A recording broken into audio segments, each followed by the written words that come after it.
What's going on, guys? PC here, and welcome to my game shelf tour. As you can see, I have a new game shelf which I recently purchased to replace the old wicker shelf, which has been moved to another room, but the wicker shelf just wasn't working out very well for storing games, mainly because these shelves were just too tall and deep to store games on. A lot of games ended up being stacked on top of each other or in front of each other, and it was kind of a mess and didn't allow me to organize things the way I wanted. This new shelf is a lot better. It has adjustable shelves, so I can adjust for the height of, say, Saturn cases, Genesis boxes, Jewel cases, cartridges, or whatever I want to put on it, and it just displays everything a lot nicer. And it also allows me to have more room. I actually never had my Dreamcast games on the wicker shelf before because there wasn't enough room on the shelf to put them. I had them on CD racks that were on the side, which you couldn't actually see in my videos, which is one of the main reasons why I wanted to put them on the shelf so you guys can actually see my Dreamcast games in the background of some of my videos. So I'm really happy to have those out and displayed. But anyway, let's take a look around the shelf and I'll show you what I have. This is most of my retro game stuff. Any modern games are mostly not on the shelf. The only modern games I actually have on here are my PlayStation Vita boxes, which I only have 4 of anyway. But anyway, this is my Nintendo Tetris watch, which was given to me by James Chipsters, or the Easter Egg Hunter, whichever one you'd like to call him. But he gave me this watch, which is a really, really cool collectible. It's not to be confused with the Game & Watch. It is literally a game watch. It displays the time, and you can play Tetris on it. Really cool little oddball item here, and it looks great up on the wall here. So below that, we have my Sega IR7000 communicator, which is a PDA that was branded with the Sega logo, basically. It wasn't actually made by Sega. I believe it was made by Casio. But Sega wanted to put their name on a PDA because at the time it was released, which I believe was 1993 if I'm not mistaken, PDAs were pretty big and Sega wanted to have their name on one, so they came out with this. I mainly bought it because it was really cheap, and I thought it was cool because it's Sega branded. But below that we have a CD rack with mostly PS1 games, but I also have my Dreamcast discs, as you can see, which allow you to play certain PS1 games on a Dreamcast with enhanced graphics. So those are pretty cool. I also have Speed Punks, which is one of my favorite PS1 games of all time, as well as Crash Bash, a very cool game as well, Crash Team Racing, and also my Planet Dance Space Channel 5 sampler CD, which is really weird. It's kind of a Space Channel 5 soundtrack, but none of the music on that is actually from the game, so it's a bit weird. Kind of another oddball collectible item there. So over to the left of that, we have my Alien Front Online box, one of my favorite Dreamcast games. It's a lot of fun. It's a nice arcade-style game, and you can just go around shooting things, and it's a lot of fun. It has destructible environments, and of course you could play it online back in the day. Unfortunately, you can't play it online anymore, but very cool, and used to have real-time voice chat, which technically wasn't real-time voice chat. It was mainly just you recorded a clip of your voice and it would send that clip over the internet so other people could hear it. So it wasn't quite real-time, but still pretty cool. So over to the left of that we have my Outrun Tiger Electronics handheld here. This was also given to me by Chipsters. Very cool little collectible item to have. I actually used to have Tiger handheld back in the day. I don't remember what it was. Somebody ended up breaking it on me. But it wasn't Outrun, but I did have one back in the day. They're pretty cool. But down below that we have what appears to be a standard PlayStation 3 controller. But this is actually a developer model controller, as you can see on the back here. It says wireless controller for reference tool. It's a controller that was given out to developers to develop for the PlayStation 3. It doesn't actually work with modern PS3 firmwares. It worked with the old firmware, I believe, but the firmware on the controller is too old to work with the newer firmwares, so it's pretty much useless. But it's a cool collectible item to have, and what's unique about this versus the regular PS3 controller is that the PlayStation button actually glows red when it's turned on or charging, which is pretty cool. And if you'll remember, when the PS3 was first announced, they actually showed a controller with a red glowing PlayStation button. which they actually seem to remove in the final controller design, so it's pretty cool. But over here we have my copy of Shenmue 2, which is the Japanese version. I have yet to get a hold of a copy of the PAL version, but still very cool to have this in my collection. It's a full, complete copy with the cardboard outside and everything. So very, very cool. Absolutely love this game. One of my favorite games, well, it is my favorite game on the Dreamcast. Very close between Shenmue 1 and 2, but I like to think of them as the same game. So technically, the Shenmue series is my favorite game on the Dreamcast. Very, very cool. Awesome to have that in the collection. Up here we have the box for my DreamEye camera. Absolutely love this thing. This is one of the coolest accessories you can get for the Dreamcast. You can plug it into your Dreamcast and record video and edit pictures, and you can even do video chat back in the day with dial-up, which was pretty innovative, and I'm sure it didn't work all that well, but still very cool, and just shows how innovative the Dreamcast was back in the day. And you could even take this thing with you and take pictures using, just throw a couple AAA batteries into the thing, and you can use it as a digital camera. Plug it back into your Dreamcast, edit the photos, email them to people. Very, very cool. Awesome accessory for the Dreamcast. So down below that we have another CD rack with my Japanese Sega Saturn games, including the Christmas Nights. There's a Japanese baseball game in there, I believe, an SNK Fighter. I think it's King of Fighters in there as well. And just my Japanese Dreamcast games, or Saturn games, sorry. I don't have many of them. I have 4 that are in the case. I think I may have some that aren't in the case, but that's my Japanese Saturn games there. So below that we have my NES collection. A lot of these games I've had since I was a kid. Most of these are the games that originally came with my NES when I got it for my birthday. But I have purchased a few other games, specifically lately. I never really picked up many games over the years for the NES. Any games that I did purchase, a lot of them I ended up trading in or selling for some reason. But most of these are the original games that came with my console, and I'm really happy to still have those. But some of my favorite games for the system include Ninja Gaiden, which is definitely my favorite game on the NES. A lot of fun, great platformer. It's really hard, and it's kind of weird because I usually suck at games, specifically platformers, but I was actually able to get up to the final boss on that game, keeping my NES on for days just to do it. I never was able to beat the final boss, but fantastic game, a lot of fun.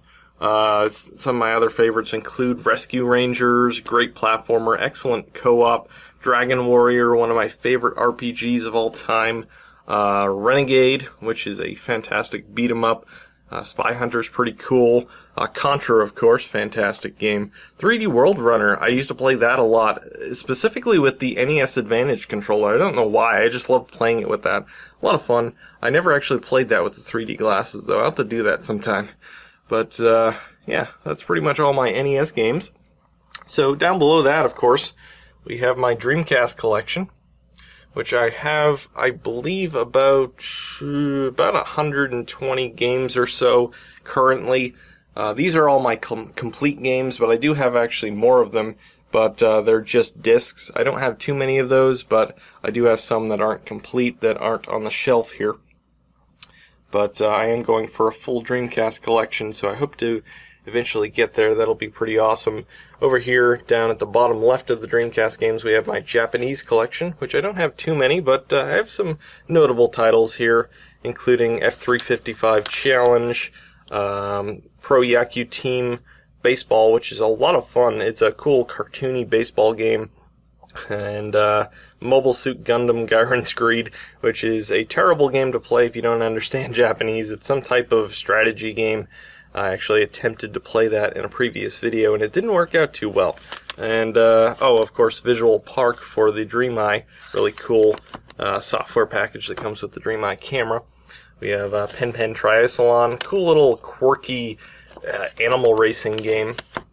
And we have Tokyo Bus Guide, very cool casual game where you drive around Tokyo in a bus and basically obey the traffic rules. I know it sounds kind of boring, but it's actually pretty fun. And below that we have my PAL games, including Headhunter and Planet Ring. Well, I shouldn't say including, those are the only 2 PAL games I have. Headhunter is a really cool game, great graphics for the time. Planet Ring, very cool online-only game for the Dreamcast, and I believe it is the only online-only game for the Dreamcast. Cool little mini-game compilation that you can play online, and even supported voice chat back in the day, which is pretty cool. And here we have a Dreamcast disc for Gran Turismo, as well as a demo disc, which is actually a pretty rare demo disc. This came out before the Dreamcast came out, and has it's not actually a demo disc. I shouldn't say that. It's, you put it in your PC, and you can preview or see videos of these different games and stuff. It's a really cool demo or trailer disc that came out before the Dreamcast came out, and it's pretty cool. It's a nice little collectible to have, and it's actually pretty rare. Planet Web 3.0, which is the latest version of the Planet Web browser to come out for the Dreamcast. This is actually pretty rare. I've seen this. People actually want over $100 for this. I think that's pretty crazy. I didn't pay near that, but that's pretty cool to have. Pretty rare.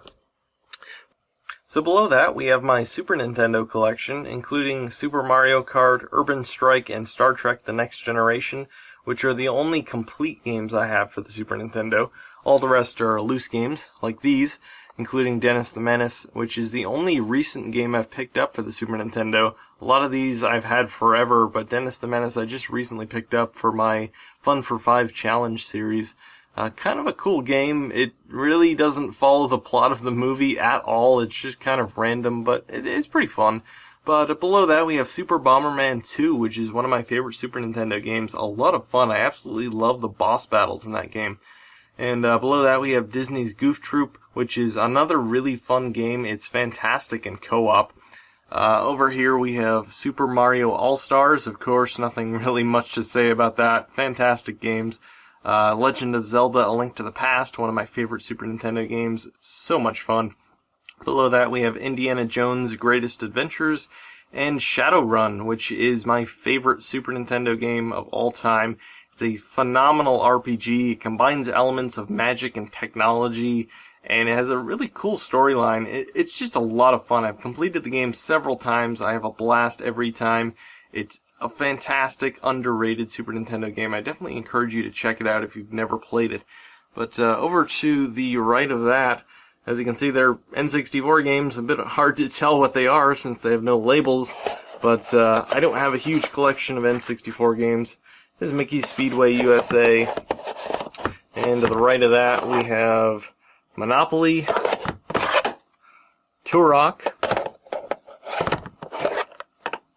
Tom and Jerry Fists of Fury, which I actually haven't even played yet. I plan on doing a first look on that at some point. And 007, The World Is Not Enough, as well as Star Wars Rogue Squadron. I don't have a lot of N64 games. I'm not a huge fan of the system. It's alright, but yeah, I have yet to find any games that I really, really liked for the system. But I actually have one more game that's actually in the N64 here. Let me grab it. Here it is. California Speed. This is actually probably my favorite N64 game so far. It's a lot of fun. It's arcade-style racer. Has some really cool tracks in it. And I'm happy to have this, because before I just didn't have any N64 games that I really was a big fan of. But that one's pretty fun. So below that, we have my Genesis and Master System collection. I really probably shouldn't say Master System collection because I only have 3 games. I picked these up a while back because they were really, really cheap, and I don't actually own a Master System, but I do plan on getting one eventually, which is why I picked them up. But I got Missile Defense 3D, Shanghai, and Zaxxon 3D. The 3D glasses are one of the main reasons I want to pick up the Master System, believe it or not. I just think they look really cool. But we have a few loose games over here, including Rocket Knight Adventures, which is a fantastic platformer, Shakan the Forever Man, which is a notoriously hard platformer, and yeah, I can't get very far in that game, but it's interesting. It actually doesn't have a real ending because no developer thought that people would actually beat it. So it's kind of an interesting fact about that game, but yeah, it's hard. Shadow Dancer, really cool platformer. I haven't gotten very far in that. Let's see, what else we have? Actually, Shadow Dancer, the box is right here. I'm not sure why that's over with the loose games, but some of my favorite games on the Genesis are Contra Hardcore and Ghostbusters. Those are two fantastic games. Contra has tons of different weapons, a bunch of different characters to choose from, all of which have their own weapon sets, which is really cool. I just recently beat that and had a blast with it. It's a lot of fun. Ghostbusters is a great platformer and probably one of the best Ghostbusters games there are out there. I know a lot of them are pretty crap, but the one on the Genesis is pretty fantastic, a lot of fun. The PS3 game is probably my favorite Ghostbusters game, mainly because it's like a third movie, but that's a great game on the Genesis. But yeah, that's my Genesis collection. Pretty sizable, and I do plan on getting more of those. So nearing the bottom of the shelf, we have my complete Sega Saturn games and one lone Sega CD game, as well as my Saturn Game Shark, which I do not recommend using because the PCB board on the Saturn Game Shark is wider than the normal cartridge, so it will spread the pins on your Saturn, making it useless for any other cartridges that you want to put in it. So I definitely do not recommend buying that, even though it's really, really cheap. I bought that before I knew about the flaw with it, but yeah, don't buy that. But we also have my one independent Dreamcast game, and that's Redux Dark Matters. A lot of fun, a really cool shmup. It was the first indie game I ever purchased for the Dreamcast. I backed the Kickstarter and also got Dux 1.5 in the same package, so it was a pretty good deal. I actually just recently beat Dux 1.5. It was a lot of fun. Really fun shmup for the Dreamcast. We also have one lone PS2 game here. I actually have more PS2 games, but they're not on the shelf currently. They'll actually be in my next pickups video. But this is Sega Superstars. This is one of the games I kept even after I sold my PS2, mainly because it was going for a pretty good price when I sold my PS2, so I didn't want to get rid of it in case I ever bought a PS2 again. It's actually pretty cheap now, so turned out it was kind of pointless keeping it, but it's a really fun game. It's an iToy game. I know a lot of you are probably cringing at that, but I actually had a lot of fun with this. I remember getting this for Christmas and playing the Virtuous Striker game on it, which basically had you hitting the soccer ball with your head into balloons. It was actually really addicting, and I played it with my family when I got it for Christmas. There's actually a lot of cool games on here, so if you have some really good lighting, it's actually pretty fun.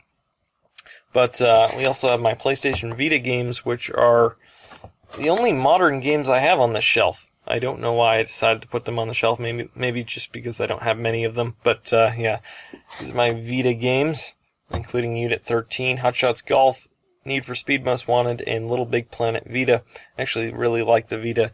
It's one of my favorite handhelds. But over here we have some jump packs for the Dreamcast. These are the third-party performance ones, I believe. Yeah. As well as a jump pack for the N64. And we have another cool collectible item here. These are the Dreamcast Mobile Assault Tour stickers. I know this tattoo sticker is in front of it.